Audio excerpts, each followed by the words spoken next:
Hey folks, I had promised you one last video, and this one is actually just going to be dealing with the introduction to the Federalism chapter. If you remember from last Tuesday night's class, we had dealt with the death penalty, and if I'm not mistaken, we had also dealt with the Oklahoma abortion law. And I wanted to just address the opening of the outline really quickly and just give you a little bit of an introduction. Now, we had already discussed this idea of experimentation, opportunity, and access, so I'll go back up to the very top again, and this is just the outline from Chapter 3.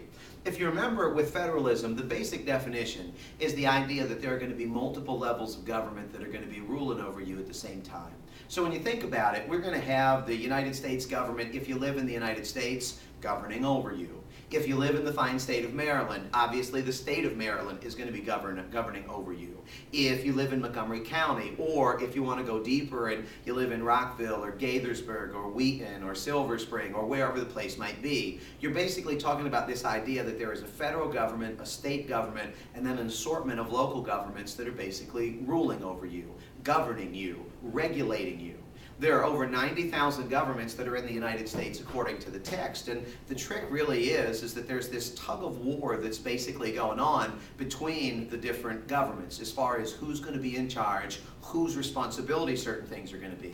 And sometimes this tug of war means that governments are going to be trying to grow their power. Other times it means they're going to be trying to push responsibilities off to the other branches. But in a nutshell, that's basically what federalism is. Now, if you remember, and this is Roman numeral 2, the evolution of federalism, what you'll see from that outline is that in the beginning of the country, if you wanted to start with the beginning of the Constitution, or if you wanted to go back earlier to the old Articles of Confederation, what you'll see is that it was the states. The states were the primary movers. They were the ones that ran the system. And it was actually the federal government that played a much lower, less important role. It was this way, like I said, under the Articles, where one state could vote no and kill the entire bill. And it was even this way under the United States Constitution in the beginning. Here's the trick with this, though.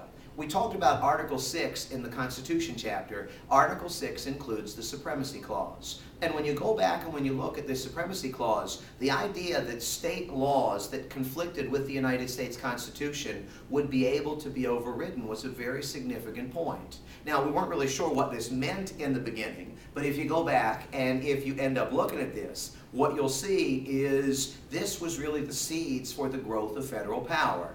Article 6 in the Supremacy Clause. In the beginning of the country, of the Constitution, it was still the states that ruled things. But there was this uncertainty as basically in the beginning it mentions up here, and it was the United States Supreme Court that began to fill this in.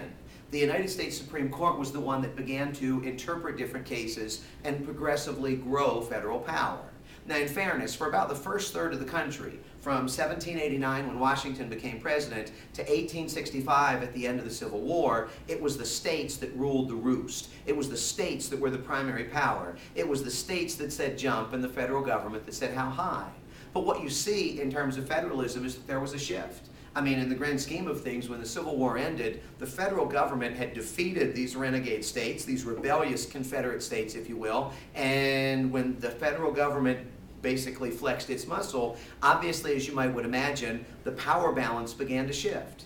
If in the beginning the federal government was very high and the state governments were low, in the middle third of the country, what you saw is more of a dual federalism or a rough equilibrium.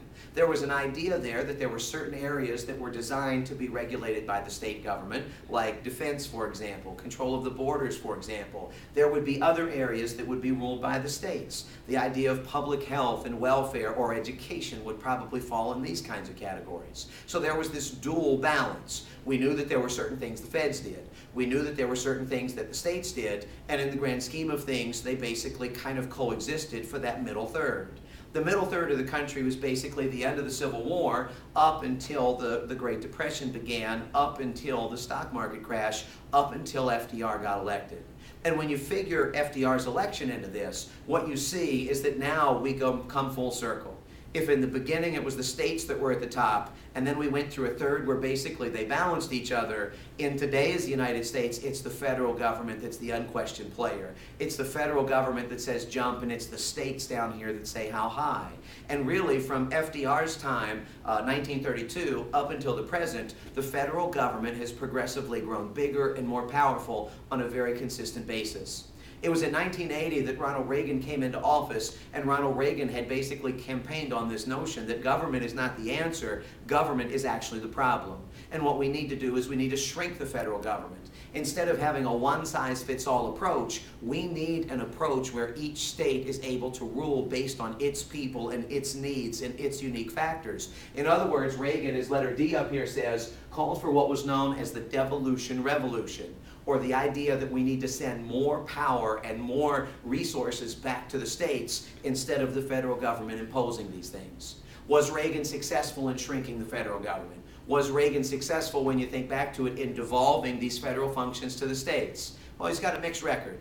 Reagan did slow the growth of government, but he never cut it. Bill Clinton slowed the growth of government, but he never cut it. George W., a Republican, and this is kind of crazy, actually accelerated the growth of government, and Obama has continued to accelerate it at levels that we haven't seen for a while. So the question really is that what is this appropriate level? We ask an awful lot of our federal government, and it can't do everything that we ask. It seems like it's got to get smaller, but it goes in spurts, where we kind of go to the point where we slow the growth, then we go back to accelerating again, but we never ever are able to seem to cut it to make it legitimately smaller. Now, from last week, and just to hit on this one more time, benefits of federalism, experimentation.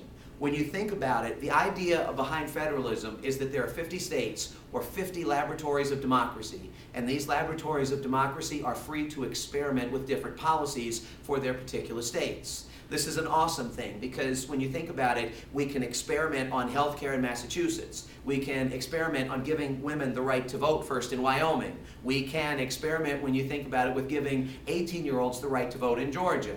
And when you think about it, all of these policies became federal law. In Nevada, they experimented with legalizing prostitution. That did not become federal law. So it gives you the ability to experiment, and states can cater their own policies. When you think about it, we've got opportunity and access up here. These two ideas are the idea that you have, when you think about it, the opportunity to run for political office. Not everybody can run for president or even a DC position, a federal position, but you can much more easily, I should say, run for governor or state legislature or mayor or school board or city council, so you can cater your ability based on what your lifestyle is. Access, when you think about it, if there's only one place to go for a problem, that can be an issue. But with the thought process being, you can call the feds, you can call the state government, you can call the local government, people can help you at different levels. Now, problems with this is that when you've got over 90,000 governments, it becomes pretty expensive. And not only does it become expensive, but they can overlap sometimes in the things that they're supposed to do. Or better yet, they can buck pass. So you might call the people at the local level, and they say, no, that's really a county issue. You could call the local county people, and then, no, that's really a state issue. You could call the people at the state, and they could conceivably refer you on to the feds, or maybe even refer you back to the local level, which means everybody is saying, it's not my problem, and you've got to continue to jump through these hoops. That can be problematic. The money that it takes can be problematic. And let's be honest, when you start talking about expense, there's also that overlap of functions or confusion where it looks like 2 or 3 different levels could conceivably handle the same problem. And if we don't know where to go, then obviously it's not going to be very successful. This is all I really need you to know for the first exam as an introduction to federalism.